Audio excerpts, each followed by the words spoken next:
Hello everyone and welcome back to the Genshin Impact Preludes series. As I've said before, this is a series all about the backstories of the playable characters in Genshin Impact. I will only be going into the stories on the character pages, so there may be potential story spoilers for some characters. This also means I won't be going into the manga or story unless their events are mentioned in the character stories. Also, if you like this video, consider subscribing. It helps me out a lot and I'd really appreciate it. Anyways, today's video is all about Ganyu, so sit back and relax as I read you her stories.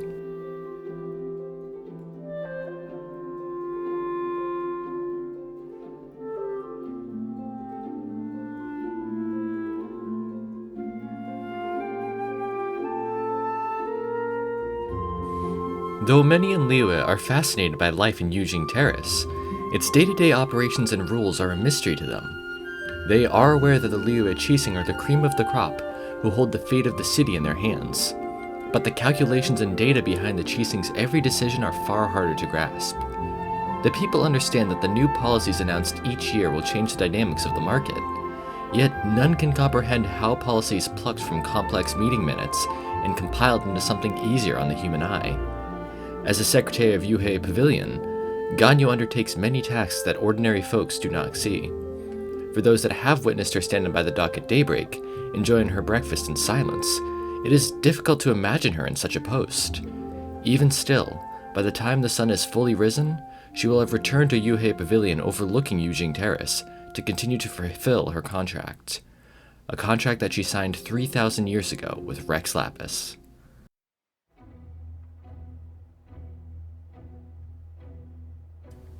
Ganyu is not the secretary of any one leader in the Liyue Qixing, but is instead the general secretary for the entire organization. Under her gentle exterior, Ganyu is as persevering as stone itself. This was something that Rex Lapis, the leader of the Adepti, noticed very early on. Thus, when the Liyue Qixing first emerged ages ago, Ganyu was their secretary. Through the years and the changes in the Qixing's roster, Ganyu has remained by their side as a constant. This has also meant that the mountainous piles of paperwork from the various departments and bureaus in Liyue have fallen upon Ganyu's shoulders. But though her workload has increased 7, 100, or even 1,000-fold, her sense of responsibility has never wavered. Someone once queried as to the source of her motivation and received an answer that was not quite congruous with the question. What I've done is nothing compared to what Rex Lapis has accomplished.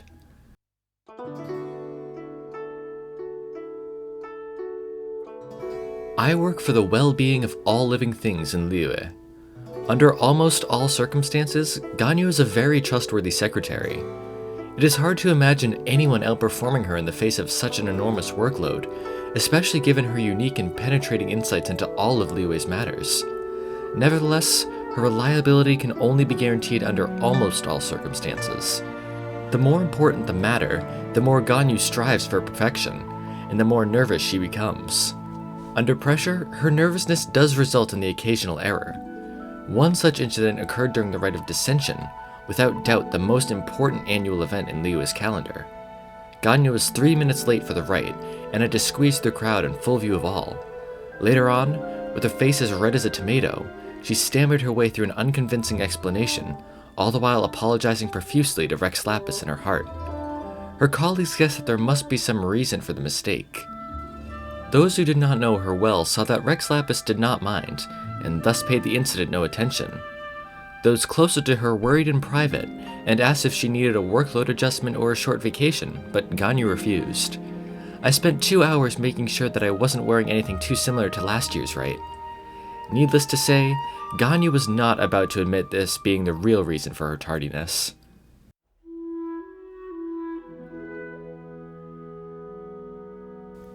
How long is 1,000 years? Long enough for the Glazilies that once teemed throughout Dihua Marsh to be wiped out by floodwaters, and long enough for the thriving settlement that sprung up upon Guili Plains to become ruin in war. How short is 1,000 years? To Ganyu, it has felt shorter than the blink of an eye. Throughout a passage of time unimaginable to mortals, Ganyu has been working on all manner of things at Yujing Terrace. She recorded the raising and demolition of every building, and witnessed the rise to prosperity of every industry.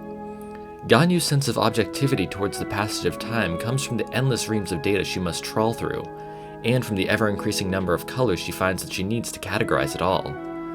All this time, her mindset has never changed. She constantly wavers between her human and Adeptus halves. On one hand, Ganyu the Qilin finds it difficult to comprehend mortal squabbles, but on the other hand, her human blood reminds her always to hold out hope that she might someday be able to fit in.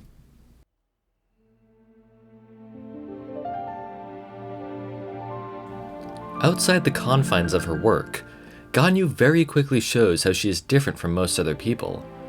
She has a habit of taking afternoon naps and has a shockingly accurate internal clock.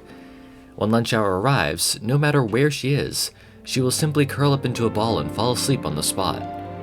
Even the raucous dancing of hilichurls will fail to wake her. These habits were at first just a running joke within the Liyue Qixing, but once, after accompanying the then Tianquan to lunch outside the city, a well-fed Ganyu simply crawled into the nearest roadside haystack. She ended up being transported all the way to Dihua Marsh, awakening only after bumping her head during the unloading. Unable to find Ganyu anywhere over the subsequent 3 hours, and knowing that she would never depart unannounced, the Tianquan almost filed a missing person report. After receiving a stirred admonishment to only take afternoon naps where it's safe, Ganyu retorted, "Well, isn't everywhere in Liyue safe?" Perhaps, with the mixture of human and illuminated beast blood flowing through her veins, Ganyu's understanding of the world's affairs is a little different to that of most humans.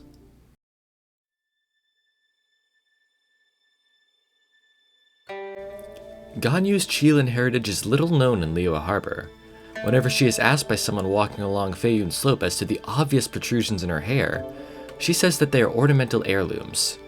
If I told them the truth, they would distance themselves from me. Despite never having been on particularly close terms with Liyue's citizens in the first place, Ganyu would still not consider distancing to be a good thing. Her more important reason for hiding the truth is to prevent curious onlookers from touching her Qilin horns.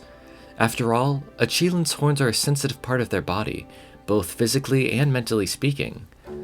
Another secret that Ganyu is anxious to keep hidden is the fact that she is watching her physique.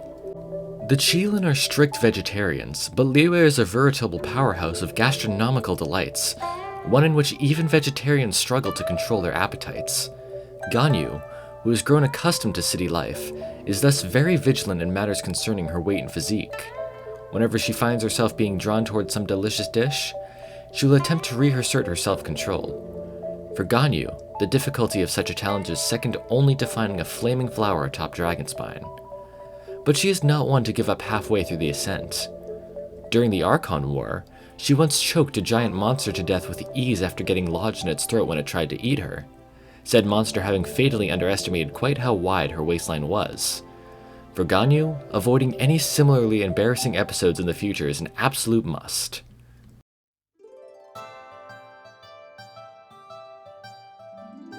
Handwritten notes detail the morphological features and behaviors of the plants in Yujing Terrace, with each beautiful stroke penned by Ganyu's own hand. The notes are succinct, comprehensive, and well categorized, and even offer some insights that one would be hard-pressed to find elsewhere on the market. These include pointers on caring for glaze lilies and methods for grafting silk flowers. In readability and scientific accessibility, they come close to the standard of official publications. Or rather, that is the experience if one starts reading from the front. Skip to near the end, however, and one may well be left dumbfounded. The final few pages are a shocking rash of black ink and frantically scribbled out text. Reading patiently and painstakingly between the lines, one might just discover that these notes were, at one time, various methods for vegetable cultivation. But if I learn to grow vegetables, I'll be even less able to control my appetite.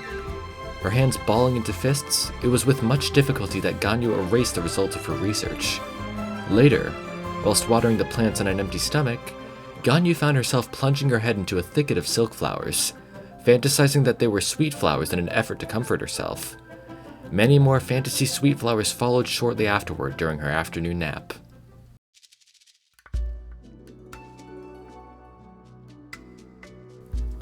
Qilin are paragons of benevolence among the Adepti, drinking only fresh water and eating only plants. Flies they will not hurt, and a bruised reed they will not break.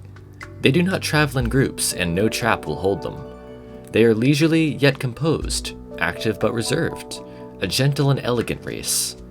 Yet when a wicked beast from the sea arose and threatened the land beneath their feet, They did not stand idle or choose peace when there was none. 3,000 years ago, Ganyu answered the call of Morax, the god of Geo, aiding him in the Archon Wars.